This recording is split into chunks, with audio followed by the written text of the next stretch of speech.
on Under the Golden Gate TV. And you are here with Andrew and me. And we are here on a Polk Street. Oh, while the freaks of San Francisco meet under the Golden Gate. Under the Golden Gate. Under the Golden Gate. Under the Golden Gate. Golden Gate TV. I like that little G minor chord there. Thank you, everybody. Here we are on Polk Street at our Polk Street location under the Golden Gate TV. And I am Maria Connor, and you are? Andrew Roberts. Andrew Roberts. We got our crew back here. We got Dan Karkoska producing the show. We got Philippe on the board. And Triple Mike wandered in here. He's doing something, right? He's creative.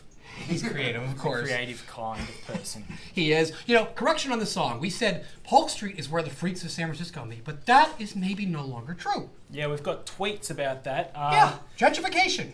Yep. Someone saw you recently, Maria, on Polk Street. They wanted to know if you were working. Wink, wink, question mark, question mark. Well, there's a fine line between pleasure and working. And it just depends. What time of the day was it? It was late at night. Well, first of all, I am always working because, you know, either I am socializing or I'm looking to promote the San Francisco lifestyle out to the camera. What's the difference? So what were you doing on Polk Street? We were filming a bit called the Polk Street, well, we originally called the Polk Street Wars, but we actually were filming a bit about gentrification and how Polk Street has changed just in the last few years. And now, interestingly enough, lots of all these bridge and tunnel people are coming here on Friday and Saturday nights. And this quirky, you know, ex-gay part of San Francisco is now being turned into a big straight meat market. What's Bridge and Tunnel? Bridge and tunnel. Isn't that New York? What, people from New York are coming into San Francisco on a weekend? Yes, let me put it to you this way. If you lived in Manhattan and you were really cool hanging out with Manhattan people and a bunch of Jersey people came over, right, because they were on the other side of the water, they would be the Bridge and Tunnel crowd. So we're talking about East Bay people.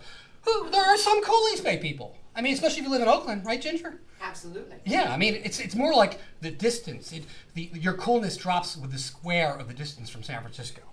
No, I think Oakland's cooler than San Francisco. Because you live in Oakland. And because it's cool. It is actually cool. You know, San Francisco's turning into... San Francisco's cultured. San Francisco's the cultural epoch of America. But in idea, but what's happening is, especially with the Twitter IPO, gentrification here is happening so fast. Now they're talking about hyper gentrification. When Twitter goes IPO, all these millionaires are going to start throwing all this money and buying these huge lofts and kicking out the artists, and they're all going to go to Oakland. Or Detroit. Or Detroit. Well, that's what's happening in San Francisco. The big thing on people's minds right now is the Twitter IPO. What's it going to do to our culture? We want to keep the freaks here. Yeah, so if people want to see these interviews, can they see them? Yes, they can. And we have on UnderTheGoldenGate.com, and we have some great guests on here. We have Ginger Murray, the editor of Horror Magazine. Need I say more? The editor of Horror. So Horror Magazine, would that make you a cover girl, or? What do I got to do to get some free corsets? Hold that thought. So Ginger Murray from Horror. See if you could pronounce our other guest's name correctly. We have Chris Chappaquiddick on the show here. Isn't that his name? Something like that. You know, he's the kind of person that makes you want to jump in the water. He is. He is probably one of the most... I don't want to use the term evil, because what is evil? But I would definitely say despised characters. Even the guitar hates him. Yeah. He's definitely... he's an outlaw. He's a renegade. He's a rebel. He does his own thing, and we're going to be talking to him about being banned. He's being banned from clubs. He's definitely being ostracized. He's definitely the Mel Gibson of San Francisco comedy. You know, I don't care if you're good or bad or right or wrong or right or left. I just want you to be true to yourself. Well, he's definitely you are truly evil, right?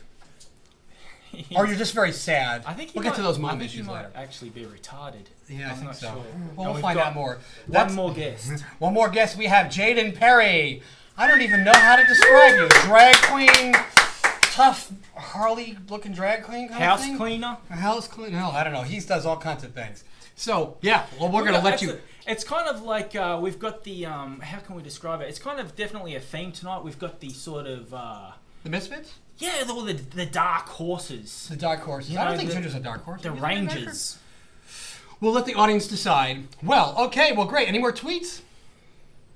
No. No more tweets. That was it. You know, actually, the truth is, I got a lot of tweets. I just didn't bother to read them. I'm tired of reading my tweets.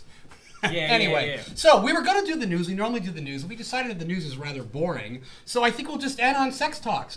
Let's. What have you learned about? I learned something new about sex, which I heard about. That's a term that's been around for 20 years. Yeah. If there's anyone that's been living under a rock for the past 50 years, Maria's gonna update you on what's the local sexual fetishes. Crazy fetish that I never heard of before is bukkake, when all these girls have like 8 guys come in their mouth and they gurgle it up. Have you heard of this? What is up with that? Have you heard That of- is so disgusting. It's hot. Have you?